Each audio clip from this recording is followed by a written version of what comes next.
Shut up, Meg. Oh! Caillou! You want your binky back? Angelica, do you know how to make chocolate pudding? Happy Father's Day, everyone. So last month I put out a video for Mother's Day ranking some of the worst cartoon moms, and a lot of you really seemed to like that video. So for Father's Day, I thought it'd be fun to make a follow-up, this time ranking the worst cartoon dads. Just like last time, we're ranking everyone from F tier to S tier, with S tier being the father of Satan, and F tier being the father of Santa. Unless it's Malcolm Claus. Screw that guy. He's not on this list, but if he was, he'd easily be up there with the worst of the worst. And this time around, I have some friends to help me rank these awful cartoon dads. 'Tis the season for daddy issues. Make sure to subscribe so we can hit 60,000 subscribers and I can finally release my review for Elmo in Grouchland. Trust me, you all have no idea how insane this movie is. But you know what I love more than dunking on terrible cartoon dads? The sponsor of today's video, Aura. So the other day, I'm sitting at home when I suddenly get this spam text from a certain little girl in Elwood City threatening to come to my house and throw my model plane out the window. And this isn't the first time this has happened. I keep getting these spam texts and calls because big companies can't keep our data safe from companies who don't respect our privacy. The Los Angeles Times recently revealed there was a national public data breach that compromised over 2.9 billion records used for background checks. This means hackers could have access to all your personal information like your name, your address, your date of birth, your phone number, and most importantly, your social security number. So if you want to protect yourself from bratty babies who are after your personal information, you can do what I do and use the sponsor of today's video, Aura. Aura will alert me if they find my phone number or any other sensitive information has been compromised by a certain ankle-biting antichrist. They also give me fast fraud alerts if anyone tries to use that data to access my credit or bank accounts. Aura also keeps your data safe with helpful services like transaction monitoring, a VPN, antivirus, a password manager, parental controls, and identity theft insurance. Aura also saves me time through their AI-powered call assistant, which picks up unknown calls on my behalf to screen them for spam or scams. I get this all in one app at one affordable price. So, how can you protect yourself and your family from harmful data breaches? Let's review. Go to aura.com/mattneff or click the link in the description to try Aura for 2 weeks absolutely free. Thanks again to Aura for sponsoring this video.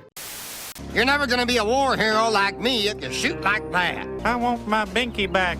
You want your binky back? I'm guessing the best part of Cotton Hill was blown off with his shins. Cotton is an abusive, neglectful, racist, misogynistic sad sack of an excuse for a father. I don't know how he managed to raise a son as decent as Hank, but he doesn't deserve a shred of credit for it. Even before his in-person debut, Hank's flashbacks made it clear how his father made his childhood an absolute hell, both for him and his mother. And even though he has a soft spot for Bobby, that didn't stop him from locking in a concrete cell for 3 days. Cotton despises Hank so much that he had 2 other sons just to rub it in his nose. You know your father hates you when he gives your younger brother your own name. I always wanted a boy named Hank. Hank is my name. Not anymore, I'm taking it back. But the thing I hate most about Cotton is how he was written out of the show. It's no surprise that many King of the Hill fans consider Death Picks Cotton to be one of the worst episodes of the series. The episode is meant to be a bittersweet farewell to Hank's father, but by the end, I was rooting for him to die. Cotton spends the whole time bullying his son for daring to love his father, and in the end, he only dies because he wants to spite Peggy. Cotton Hill may have only appeared in 35 episodes, but the short man's even shorter tenure has more than earned him a spot as an A-tier bad dad. The only reason he's not an S tier is because he's not tall enough to reach that high. Horrid Henry's dad is the Jekyll and Hyde of the Horrid Henry universe. I'm going to play you 2 clips now of Silly Simon, aka Horrid Henry's dad, and I want you to try and reconcile in your brain that this is actually the same character. Here is Horrid Henry's dad having a meltdown over his son's pretty normal kid-like behaviour. It's totally undignified. Henry, you come out of that toilet now, or I'll give all your toys away, and you won't have any pocket money until you're 94 and a half! You know things are bad when even a random member of the public is glaring at you because you're treating your son in such a mean-spirited way. Okay, Dad. And yet, Horrid Henry's dad is capable of being quite kind to Henry. Take a look at this clip where they're working on a go-kart together. Can't you fix it, Dad? I don't think so. No more races. The end of an era. Or the beginning of another. You can see the value that Silly Simon puts on bonding with his son in this clip. What do you mean? A new go-kart. Bigger, better, faster, stronger. Really? The fastest go-kart the world has ever seen. Yes! But first, we've got to make it. He does care for Henry in a way, although, as we've seen in all the times he's got super mad at Henry, he has a funny way of showing it sometimes. However, we cannot let Silly Simon off the hook this easily. He is part of an abusive household. He still lets the mum tell Henry that he'll never be a rock star. He still goes along with it when Horrid Henry's mum confiscates every single one of Horrid Henry's possessions. Silly Simon's bonding moments with Henry means that he avoids S-tier status. However, his silence at his wife's abuse and his own angry outbursts at Henry means that he fits into A-tier very nicely indeed. Back to you, Mr. Neff. You couldn't stop being cheap, even for me! Seriously, how the hell are these two related? Considering how much more time Mr. Krabs spends at work than home, I'm surprised he hasn't ignored Pearl into oblivion. Honestly, it seems like Mr. Krabs has more paternal feelings for SpongeBob than his own child. We know Mr. Krabs comes from a long line of thieves and swindlers, but that's still no excuse for him to pass on those toxic traits to his own daughter. You've got plenty of examples of Eugene's penny pinching inhibiting his parental instincts, like Season 8's Barnacle Face, where his cheap homemade soap causes Pearl's face to break out, or Season 6's The Slumber Party, where his unfounded distrust for his daughter leads to the destruction of his own home. But the biggest offender has to be Whale of a Birthday, where we learn this crustaceous cheapsteak has ruined every one of his daughter's birthdays just to save a couple bucks. Even when Pearl begs her father to stop being cheap, he still throws a bargain bin birthday bash and humiliates his daughter in front of the whole town. In all these episodes, Mr. Krabs ends up paying heavily for his selfish actions, literally. But now it's gonna cost you! Cost me what? Money! That being said, he's by no means the worst cartoon dad of all time. There are several times where he does show genuine love and care for Pearl. For that reason, I'm gonna rank Eugene Krabs in the C tier of bad dads. Get it? C for Krabs? Yes, I know he spells it with a K, shut up. Anything mommy wants, mommy gets. Understand?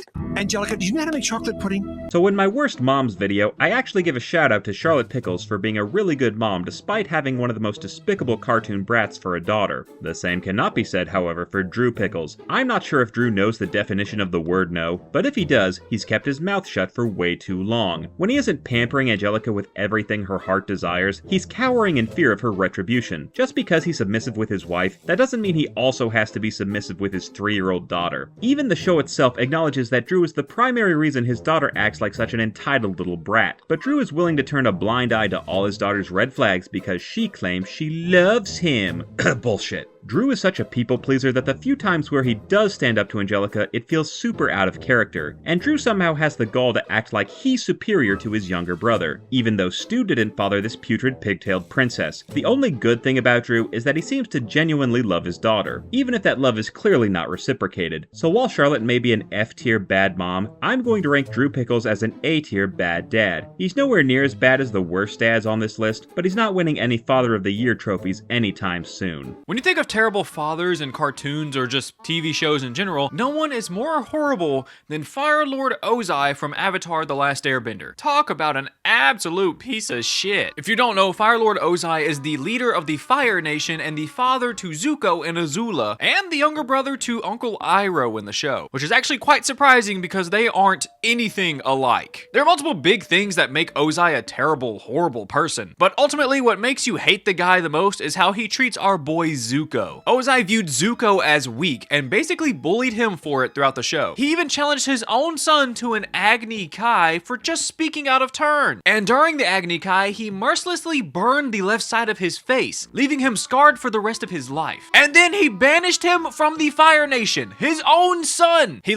quietly banished him though. He was like, go look for the Avatar, and sent him on a wild goose chase that he didn't think he would be able to accomplish. Luckily, Zuko had his Uncle Iroh to actually father him and make him into the incredible Fire Lord he would become one day. I also have to mention the time he tried to kill Zuko. After Ozai tried to take over his brother's position in the military, Ozai's father Azulon, who was also a really horrible dad, forced Ozai to kill his son Zuko as punishment. But it wasn't punishment for Ozai at all. He was more than willing to kill his son, but luckily Zuko's mom Ursa stopped him. And he was nicer to his daughter Azula because she was a prodigy firebender. But he still wasn't good to her. He never treated her as his daughter. It was more like she was a soldier who would take his place as Fire Lord one day. And she did everything she could to please her father. But of course, whatever she did was never good enough, and this really messed with her head. Literally made her go insane. Not only was he a terrible father, but he was also a horrible husband. He was forced to marry Ursa by his dad Azulon because she was the granddaughter of Avatar Roku. And he believed that this would make them have strong babies, which he was kind of right about. But that doesn't matter. He put this poor woman through hell. Not only was he super mentally abusive and physically abusive towards her, he made her kill his own father so that he could take the mantle as Fire Lord. And then he banished her from the Fire Nation for treason, for killing his dad. What? Thank God she reconnected with an old boyfriend and then they got married and got new faces, which is insane to think about. But she deserved way better than him. She was like a saint. Fire Lord Ozai is definitely an S-tier father. There's absolutely no argument there. He is literal scum, the worst person you can think of. And if you find him relatable, you might want to go see a therapist. These cups and this ball are worth $2,000. But as you're my son, I'll let you have them for $700. Honestly, I didn't think anyone on the amazing world of Gumball could be worse than Richard's mother, Granny JoJo. And then they introduced Richard's father. It's bad enough that Frankie Watterson pulled the old milk and cigarettes routine on his wife and son, but the fact that he tried to mooch off Richard over 3 decades later proves how big a rat he really is. I mean, seriously, the man hasn't seen his son for 35 years, and the first thing he does is trick him into signing over the deed to his house. And the next time he sees Richard, he decides he'd rather go back to prison than live with his own son. Every time Frankie tries to reconnect with his son, he always has an ulterior motive that gets the Watterson family in way more trouble than they asked for. Frankie is such an absentee father, he only shows up 3 times throughout the entire run of the show. Yet he still has the reputation as one of the worst characters on the series. As bad of a mother as Granny JoJo was to Richard, I can't begin to imagine how much worse he'd be if he had been raised by Frankie instead of her. For that reason, I'm going to rank Frankie Watterson as an official S-tier bad dad. Now that they've announced the new Gumball reboot, let's hope Frankie never escapes the void. Whatever you do, don't blab anything or they'll give us all a one-way ticket to the funny farm. Man, child services really doesn't do jack squat in Hey Arnold. The fact that Helga hasn't been taken away by the state is a cruel miscarriage of justice. When Big Bob isn't actively ignoring his youngest daughter, he's constantly comparing her to Olga. Just like his wife, Big Bob clearly favors his oldest daughter over Helga. Hell, he made the poor girl walk to school by herself on her first day because he couldn't stand to be away from Olga's side for 1 second. That's the kind of shit people make Lifetime movies about. Big Bob and Miriam Pataki are quite possibly the most toxic cartoon parents ever portrayed in a children's cartoon. As bad as they are individually, they're even worse as a duo. After years of neglectful and verbal abuse, it's no wonder Helga is so screwed up. And when Helga finally got the counseling she needed, Big Bob told his daughter to keep her mouth shut about him and Miriam. He's so concerned his daughter will badmouth him in front of other adults that he does everything he can to intimidate her into silence. He may be slightly better than his wife, who's perpetually pounding smoothies like it's going out of style, but I still wouldn't trust him to give Helga a smidge of affection she so desperately craves. Big Bob can happily share a spot with Miriam in the A tier as one of the worst cartoon parents of all time. If we're gonna talk TV dads, we gotta talk about Mr. Turner from Fairly Odd Parents. It's kind of ironic that a character whose only name is Dad is actually one of the worst dads of all time. Now, to be fair, both of Timmy's parents like to leave him at home all of the time and go out without him, because they have better things to do than parenting, I guess. And this is the whole reason behind him getting granted fairy godparents in the first place, because he's always left at home with the evil babysitter Vicky. So without them abandoning Timmy, we'd actually have no show. But even though both parents are to blame for leaving Timmy in Vicky's care, Timmy's dad seems to be the one who really resents his role as a father, and seems to honestly wish Timmy had never been born in the first place. Hey, what's this little thing sitting on Mom's giant hope chest? That's my tiny box of dreams! Oops! Sorry, Dad. Oh, don't worry about it, Timmy. My dreams were shattered years ago. How many years ago? How old are you? A running gag in Fairly Odd Parents is Mr. Turner's intense jealousy towards their next-door neighbors, the Dinkelbergs, a child-free couple unburdened by the cost and sacrifices of parenthood. In fact, many people believe their name, Dinkelberg, is a nod to the acronym DINK, which stands for Double Income No Kids. And the fact that Mr. Turner is so jealous of them pretty strongly implies he wishes he could be childless as well. Kids. I know. That's why we don't have any. Me too. Ouch. Sorry, Timmy. It's pretty clear that Mr. Turner isn't really into the whole fatherhood thing. But maybe he would be if he had a daughter instead of a son. In The Secret Origin of Denzel Crocker, Timmy goes back in time and sees his parents before he was born, when his mother was still pregnant with him. Mr. Turner opens up a moving truck filled with girls' toys and a pink girl's hat, and says that he would be crushed if their child turned out to be a boy. Look at all this cool daughter stuff I bought. I'd be crushed if we had a son. This is wild. I'm pretty sure a father's love should not depend on whether or not their child has a cock and balls. And even more, in It's a Wishful Life, Timmy wishes he was never born, and Mr. Turner is seen in an alternate timeline, much happier, living in a mansion with a not-boy daughter named Sophia. Hell, in the episode Timmy's 2D House of Horrors, Vicky's whole family temporarily moves in with the Turners, and Timmy is actually assigned by his own family to sleep in a doghouse outside, complete with a leash and everything. He's actually left out in the rain while everyone else gets to be indoors watching movies. I'm sure that's not even legal. Why do they even have a doghouse? Then, moments later, when it seems like the guests may be getting scared and want to leave, Mr. Turner says to his wife, "What did you say to our new friends? Do you want to be stuck here alone with the boy again?" Which is absolutely insane. With all the evidence against him, I'd have to rank Dad as an S-tier terrible father for his complete lack of love for his own son. So you named him Gene, huh? Is it too late to change that? Oh, I'm gonna leave now. But this is your house. Jesus, how many bad dads named Big Bob are there? Talk about making a horrible first impression. Father of the Bob has got to be one of the worst character introduction episodes I've ever seen on this show. If the writer's goal was to make us hate Bob's father with a burning passion, then they succeeded with flying colors. After seeing how controlling yet simultaneously neglectful Big Bob was to his son growing up, it's no wonder Bob left home the first chance he got. I'm honestly surprised Bob chose to keep his father in his family's life after that. I don't get why Linda is so insistent on having Bob patch things up with his dad. Bob is not the one who needs to change, and if Big Bob won't show any respect for his son, then he doesn't deserve his son's time. Even after his son grows up and starts his own business, Big Bob still acts like he's the superior cook in the family. Well, good luck. I give it 3 months. And when Bob finally does stand up to his father, everyone treats him like he's the asshole. Thankfully, Big Bob gets much better as the show goes along. I think the showrunners realized that if they wanted to make him a reoccurring character, they needed to make him way more sympathetic. That's why I feel comfortable ranking Big Bob Belcher in the C tier. He's definitely made some big mistakes, but I feel his worst days are behind him.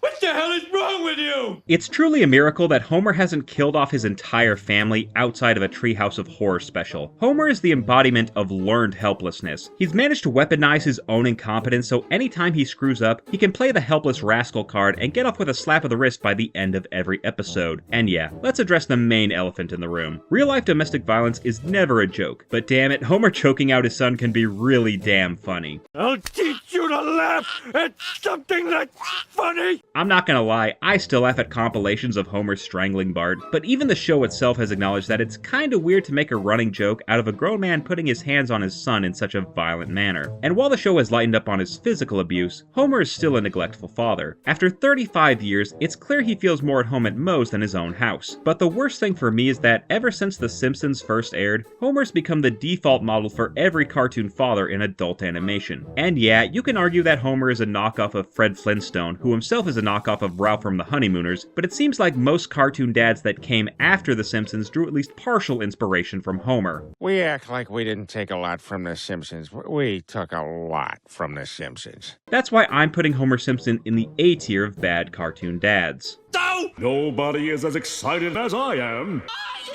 Not scientifically possible! So when Matt asked me to pick a shitty cartoon dad to talk about, I knew exactly who I was gonna do. Professor Membrane has been on my shit list for a long time. Like, I remember really hating this guy when I was a kid watching the show, and it was kind of nice learning that apparently I was not the only one who felt that way. Apparently a lot of people hated him, and I think for good reason. Invader Zim has a very uniquely mean sense of humor, especially for a kid's cartoon, which is mostly great, but it does make some of its characters very hateable in some instances. If you've never seen the show, Professor Membrane is a TV scientist and real-life super genius in that universe, and is also Dib and Gaz's father. Not that you'd really know it because he's constantly gone, only talking to them on these pre-recorded iPad things. And yeah, they're not even live, they're pre-recorded. That's neglectful enough on its own, but he even programmed these things not to even give them food until they tap a button and confirm that they love him. It won't give us dinner until you enter your approval code. Do you love me? Not only is he constantly not present, not only does he withhold their food for affection when he's not even there, but their house is decked out in pictures and figurines of himself. Not the family, just him. He is egregiously self-obsessed, and I think what makes him uniquely hateable to me is that he's vain in a very oblivious way. A lot of self-centered characters seem to be aware that they're vain and think that they're the best thing ever, they just don't view it as a bad thing. But Membrane genuinely seems to have no idea. He's just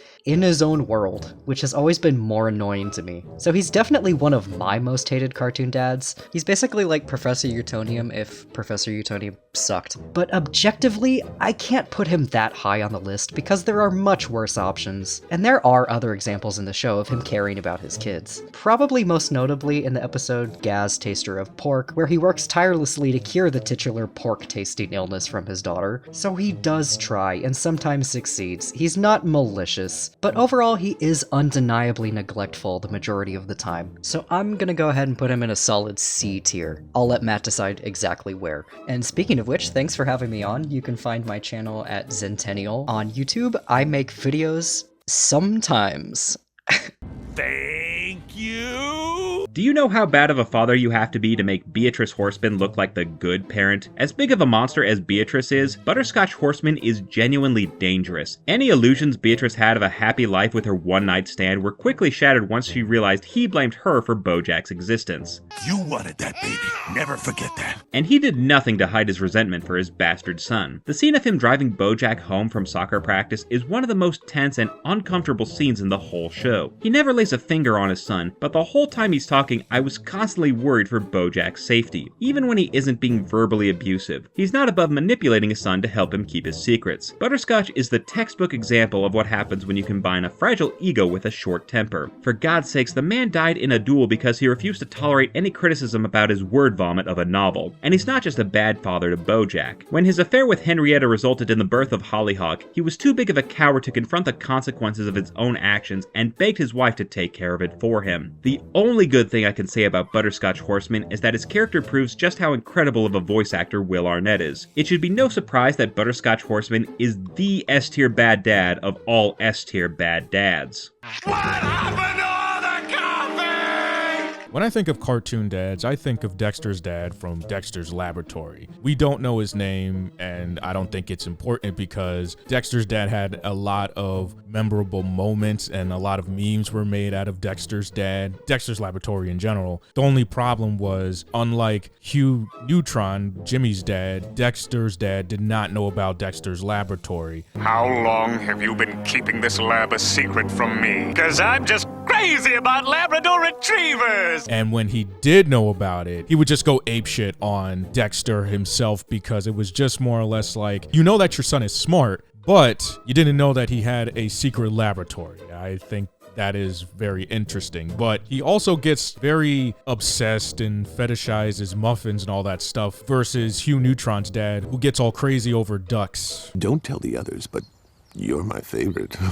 I don't know. I would have to place Dexter's dad on B tier. Before we move on to the final three dads, I want to give a quick honorable mention to a character who may technically be a bad guy, but is by no means a bad dad. Hey, sweetheart, how'd you like to take a ride on a real bike? She's 16! Heinz Doofenshmirtz is unironically my favorite character from Phineas and Ferb. Not only is he a great comedic foil with some of the funniest jokes in the whole show, but his relationship with Vanessa is one of the most fleshed out portrayals of a man trying his best to be a good dad, even if he isn't necessarily a good person. A lot of you in the comments of my Worst Moms video said I should have mentioned Doofenshmirtz's mother. Trust me, if I make another video ranking bad cartoon moms, she's definitely going on there. But despite his horrible childhood childhood, it's clear Hines didn't want to pass on his own trauma to his daughter, and did everything he could to make her feel loved and supported, even if he did get on her nerves. Even Vanessa admitted her father wasn't as bad of a dad as she originally thought. Yeah, he's technically teaching her to be evil, but considering how bumbling of a villain Doofenshmirtz is, I don't think we have anything to worry about with Vanessa. Because of that, I feel comfortable ranking Doofenshmirtz in the F tier. If he wasn't a self-proclaimed villain, he'd be an S tier good father. Let's move on to the next dad I know you're dying to hear me talk about. How did my new shoes get in the dishwasher? Kate did it. I saw her. You just had to go and have her, didn't you, David? You couldn't stop at one semi-decent kid. No, you tried to pick up the spare and ended up rolling a gutter ball. And sure, fathering one of the most annoying brats in the history of cartoons isn't entirely his fault, but raising her to be an even bigger brat is the most unforgivable of sins. Just like his wife, David rarely does a damn thing to stop DW from throwing endless tantrums and crying until she gets what she wants. He doesn't even have the guts to tell her to quit blasting her damn Mary Moo Cow cassette on loop at full volume. Episodes like Castaway prove Mr. Reed is completely incapable of saying no to his daughter, even at the detriment of his other family members. And whenever he does try to force his kids to get along, it always ends up backfiring horribly. David Reed is such a pushover, even Arthur has taken advantage of him when it was convenient. And he's supposed to be the good child. If Mr. Reed had any semblance of a spine, he would have put his foot down ages ago and shipped his demented daughter off to military school. Or I guess since she's 4, military pre-K. But instead, he spends all his time turning a blind eye to DW's crimes against humanity and making cream pies with his son's 3rd grade teacher. That's why I'm putting David Reed in the B tier, aka the beta dad tier. Why did you do that to Rosie? Speaking of beta dads, let's talk about the wimpiest pushover of a dad in the history of cartoon dads. Boris, better known as Daddy, has got to be the most pathetic excuse for a father in any kids show ever made. He somehow lived with Caillou for over 3 years, and still refuses to acknowledge how big a brat this little bald bastard is. This is a man who watched his son pinch his baby sister right in front of him, and still thought it was safe for them to live under the same roof. Even when he does try to discipline his child, the lessons never stick. Remember when Caillou had a massive crap attack about the circus?